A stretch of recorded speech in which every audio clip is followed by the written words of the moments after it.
17. The statue of Nefertiti, a stolen queen. Picture this. It's 1913 and a team led by German Egyptologist Ludwig Burchard is excavating the ruins of a palace complex near Cairo. Amidst the rubble, they discover a small workshop, a place where a skilled sculptor spent his days shaping the forms of Egypt's elite. But it's one bust, crafted from limestone and measuring a modest 18 inches tall, that captures everyone's attention. The face is framed by the iconic tall crown called a nenes that has been pulled taut across the forehead and adorned with a decorative sun pattern. The sculpture captures a moment of calm authority. The queen's eyes are almond-shaped and her gaze is steady, not condescending nor patronizing. This is Nefertiti, the great royal wife of Pharaoh Akhenaten, and her likeness had been copied countless times over the centuries. But the skill and allure of this particular bust were undeniable. Its beauty was not only in its craftsmanship, but also in the fact that it was a portal to a lost era, a tangible link to a period of Egyptian history that had captivated the world. That's why when the German team presented the bust in Berlin 5 years later, it was met with awe. Soon, however, the marvel gave way to murmurs of discontent. The bust, they argued, should rightfully belong to Egypt, the country from where it came. And so began a struggle spanning more than a century that continues to cast a shadow over the bust's place in history. The statue's discovery in 1912 marked a pivotal moment in our understanding of Egypt's 18th dynasty, a golden age of power and cultural achievement. However, it was also the beginning of a contentious tale of colonialism and cultural appropriation. Number 16. The Pit of Giant Hands. Imagine the year is 1907 and British archaeologist Flinders Petrie is exploring the ruins of a city in Egypt's eastern Nile Delta. He's hoping to uncover remnants of the nation's glorious past. Little did he know what he would find would shake the foundations of historical understanding. His team unearthed a sequence of rooms situated directly beneath the throne room of the Hyksos rulers. Within these rooms, they discovered a series of pits containing something that sent chills down their spines: 16 severed right hands. But why would such a disturbing sight be strategically placed here? The answer lay in deciphering the symbolism embedded in this macabre display. These hands, each one representing a warrior, were not just trophies. They were symbols of power, reminders of victories and defeats. Each hand was likely stripped from the body of a warrior, the right hand chosen because it was dominant, symbolizing strength and capability. But whose hands were they? Who were these warriors whose importance was underscored by their prominent placement? Recent research suggests that these hands may have belonged to those defeated by the Hyksos rulers during their battles. The Hyksos themselves were a group of foreign rulers who seized control of Egypt around 1648 BC. They introduced new customs and practices, some of which, like the use of chariots, were unprecedented in Egyptian warfare. By showcasing the severed hands of their enemies, the Hyksos rulers were not only demonstrating their military prowess, but also sending a clear message of dominance to their subjects and potential adversaries. The pits with the hands became a stark reminder that resistance would be futile and that the Hyksos were there to stay. Number 15. Whale bones in the Sahara. Now picture yourself standing in the middle of Egypt's Sahara Desert, surrounded by towering dunes and endless sand. You might be expecting to see nothing more than rolling sandhills and maybe a lone camel or two.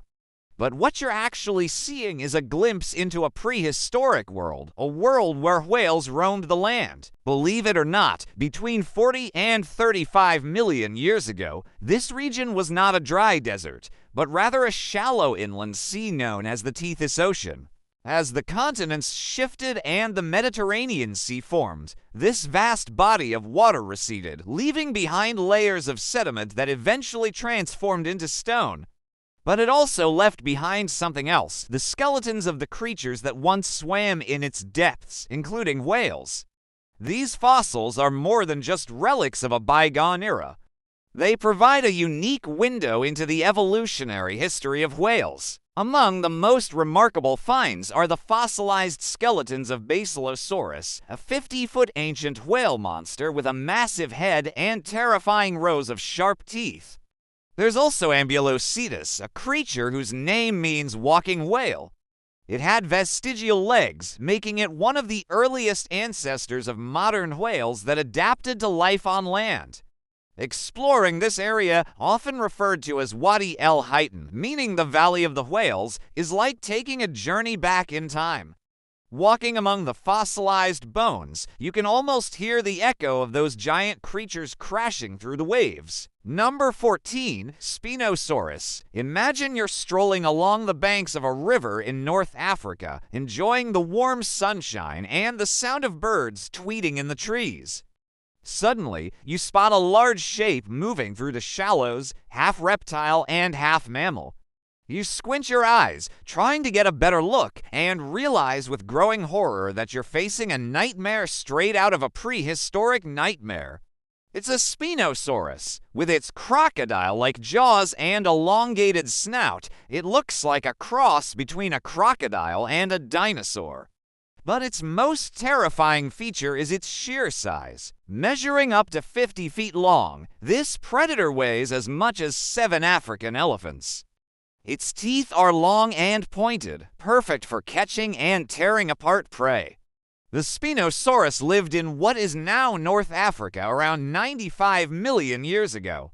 It hunted in the shallow waters of rivers and lagoons, ambushing unsuspecting prey with lightning speed. Its powerful tail propelled it through the water with ease, allowing it to chase down swift fish and even larger animals such as crocodiles and other dinosaurs. Number 13, the golden-tongued mummies. Picture this. You're standing inside a dimly lit temple, the air heavy with incense and the murmur of ancient prayers. You're gazing upon a mummy, the preserved remains of an ancient Egyptian priest or noble. As you look closer, you notice something strange. The mummy's mouth is not filled with the expected linen wrappings. Instead, there's a thin sheet of gold. What could this bizarre detail mean? These golden tongues weren't just decorative or symbolic. They held a profound religious significance. In ancient Egyptian beliefs, the tongue was crucial for navigating the afterlife. When the Egyptians died, their souls underwent a journey that included a visit to the Hall of Truth. Here, the deceased were judged for their actions in life. One of the tests involved the weighing of the heart against the feather of Mat, the goddess of truth. If the heart, symbolizing courage, kindness, and wisdom, was found wanting, it was devoured by a monstrous creature named Ammit. This terrifying prospect led the Egyptians to take extreme measures to protect this vital part of their being. The solution, embedding a thin foil of gold in the mummy's mouth. This golden tongue symbolized truth, acting as a guarantee that the deceased had lived a life in accordance with Mat's teachings. Number 12, the labyrinth of Hawara. Picture this. You're standing in front of the majestic pyramid of Amenhotep III, located south of Cairo in Egypt. As you gaze at its immense structure, you realize that what you're looking at is more than just a tomb. It's a portal to another world, a world of hidden passages and mysterious chambers. History tells us that within the pyramid's cool embrace lies a labyrinth beneath the throne room. This underground maze was once a place where souls were judged and mummies awaited their journey into the afterlife. But what makes this labyrinth truly captivating is its complexity. It's a subterranean network of tunnels and rooms extending far beyond the confines of the pyramid. According to historical accounts, it was here that Amenhotep III, who ruled from 1860 to 1814 BC, stored his vast collection of treasures and secrets. Historians have uncovered tales of secret passageways leading to hidden chambers where untold riches lay dormant for millennia. Many believe that the labyrinth holds the key to unlocking secrets of the ancient world. With each step into its shadowy depths, explorers hope to unravel another layer of history. Number 11, the hidden corridor in the Great Pyramid. Picture this.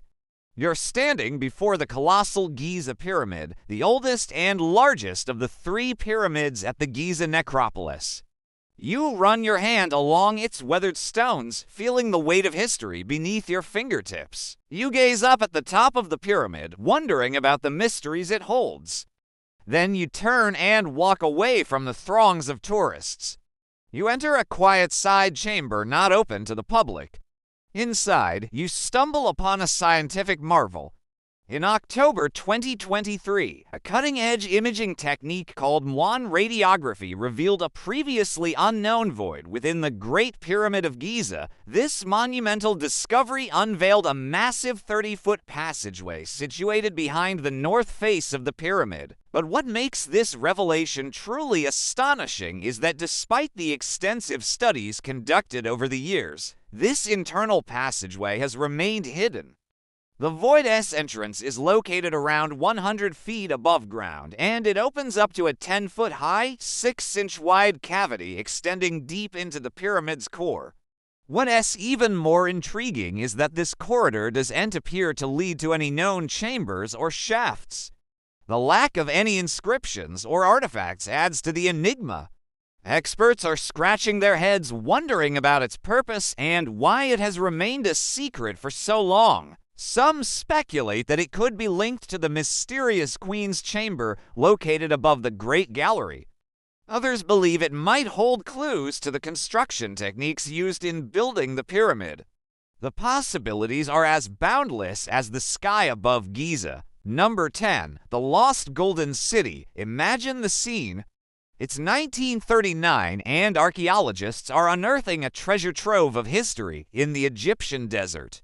Beneath the sands of Luxor, they uncover the remains of a city frozen in time. But this is no ordinary city. It's a bustling metropolis from Egypt's Golden Age. It must have been a vibrant hub of activity until one day it vanished without a trace. But how did an entire city simply disappear? The answer lies in understanding the context of its discovery. The city dates back to around 3,000 years ago when Egypt was at the peak of its power. The sprawling metropolis was home to artisans, merchants, and government officials, but then something unexpected happened. A new pharaoh came to power, one who wanted to reshape Egypt's religion and culture. Akhenaten, the heretic king, shifted the empire's focus from the traditional pantheon of gods to one single deity, the sun god Aten. This radical change caused a seismic shift in Egyptian society. Some embraced the new faith, while others fiercely resisted. It's believed that this upheaval contributed to the city's demise. Perhaps its inhabitants were among those who opposed the pharaoh's reforms and faced persecution or were relocated. Whatever the reason, the city was abruptly abandoned, leaving behind rows of houses with baked clay loaves still on their tables, tools lying where the craftsmen left them, and even boats on the canals as if the residents had vanished into thin air. Number 9. The Screaming Mummy Prince. Picture this. You're in the Egyptian Museum in Cairo surrounded by millennia-old artifacts. Then you spot it, a mummy shrouded in sheepskin, an unusual choice for such a high-profile display. But the details send shivers down your spine.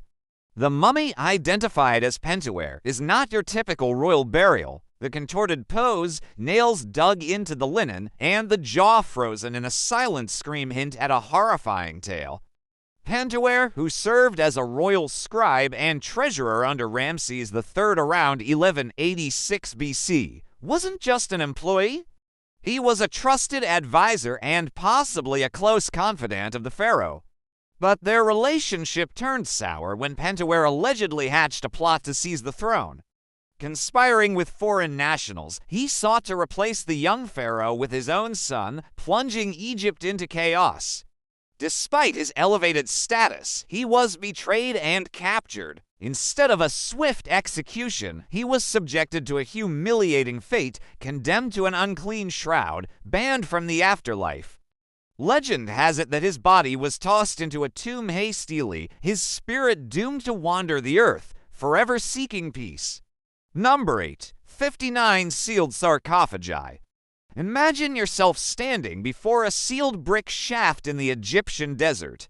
In 2020, as the world grappled with a pandemic, this discovery provided a rare distraction.